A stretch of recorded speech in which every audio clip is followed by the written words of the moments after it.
Assalamualaikum warahmatullahi wabarakatuh. Perkenalkan, nama saya Anissa Devi Safira, NPM 19130240026. Program Studi Pendidikan Biologi. Di sini saya akan mempresentasikan tentang genetika. Mengapa sih tes DNA digunakan sebagai cara terakhir untuk mengetahui identitas seseorang? Ini karena sel-sel seluruh tubuh atau individu tersebut mendapatkan DNA sebagai materi genetik yang hanya berasal dari kedua orang tuanya. Sifat DNA apa aja sih? Yang pertama, berupa makromolekul asam nukleat. Yang kedua, bersifat kekal karena dapat bereplikasi sehingga dapat diperbanyak dan diwariskan kepada keturunannya. Yang ketiga, dapat mencetak kode-kode genetik untuk selanjutnya diterjemahkan menjadi asam-asam amino penyusun protein. Yang terakhir, memiliki pola-pola urutan nukleotida yang berbeda-beda pada setiap orang kecuali kembar identik. Kromosom. Sel merupakan kesatuan hereditas sehingga sel berperan dalam pewarisan sifat-sifat makhluk hidup. Satuan terkecil dari makhluk hidup adalah sel. Segala aktivitas sel diatur oleh inti sel, nukleus.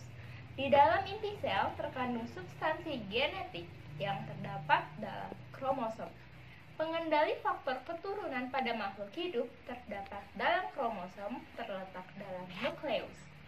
Kromosom merupakan struktur padat yang terdiri atas dua komponen molekul, yaitu protein dan asam nukleat. Umumnya memiliki susunan kimia yang terdiri atas kromatin sebanyak 60%, protein sebanyak 35%, DNA dan RNA sebanyak 5%. Kromosom adalah pembawa gen yang terdapat di dalam inti sel nukleus.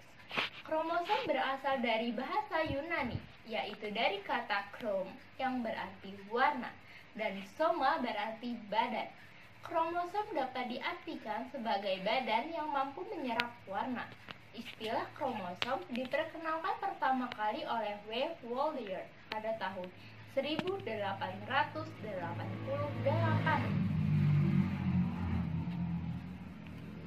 Berdasarkan fungsinya, kromosom dibedakan apa aja sih? Ada dua. Yang pertama, kromosom tubuh, autosom A, dan kromosom seks atau genosom. Kromosom tubuh mengendalikan sifat-sifat tubuh, contohnya warna mata, warna kulit, tinggi badan. Sedangkan kromosom seks menentukan jenis kelamin. Pengemasan DNA dalam kromosom. Peristiwa ini terjadi pada tahap profase. Untai DNA dipintai pada suatu sel protein, yakni histon, menjadi nukleosom. Unit-unit nukleosom membentuk benang yang lebih padat dan terpintal menjadi lipatan solenoid. Lipatan solenoid tersusun padat menjadi kromatin. Benang-benang kromatin tersusun padat menjadi lengan kromatin. Lengan kromatin kembar disebut kromosom.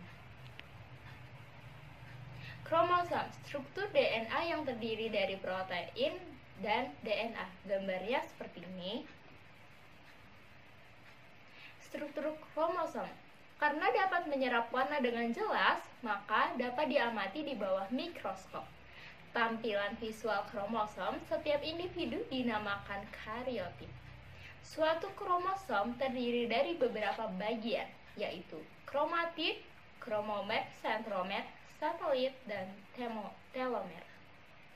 Bagian-bagian kromosom.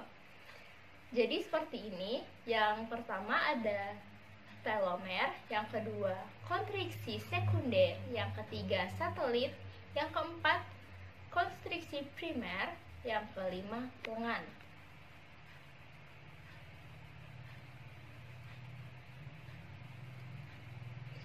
Kromosom pada gambar di sebelah saya adalah struktur kromosom.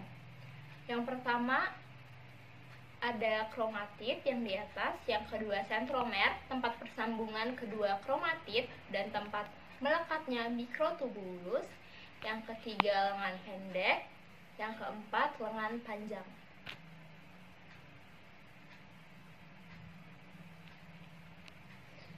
Bentuk dan ukuran kromosom. Panjang kromosom kurang lebih 0,5 mikrometer, diameter kromosom 0,2 sampai 2 mikrometer. Berdasarkan letak sentromernya, bentuk kromosom dibedakan menjadi 4: metasentrik, submetasentrik, akrosentrik, dan telosentrik. Gambarnya seperti ini. Tipe dan jumlah kromosom. Kromosom yang membentuk pasangan mempunyai panjang, posisi sentromer, dan pola pewarnaan yang sama. Lokus adalah letak atau posisi gen dalam kromosom. Terjadinya pasangan kromosom homolog dan karyotik. Sperma dan ovum memiliki kromosom tubuh 22 dan kromosom seks dan ovum X, Y. Sedangkan sel yang memiliki 23 pasang kromosom disebut diploid. Sekian materi dari saya. Wassalamualaikum warahmatullahi wabarakatuh.